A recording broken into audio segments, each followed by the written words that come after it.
नमस्कार भैया, प्रमोद प्रेमी यादव जी के भैया जी के हमारे गीत बा गावत आनी। अगर अच्छा लगे तो एक लाइक जरूर कर दे।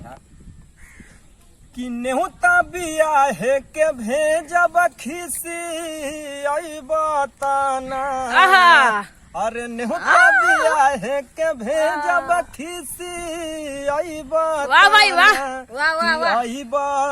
आई बा मजनुआ हमार आई बा की ना कि हमारा शादी के दिने मुँह दे खैबा की ना।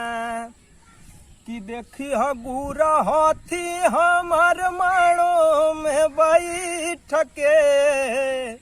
अरे नजरी मिलई है जान छत छीट के।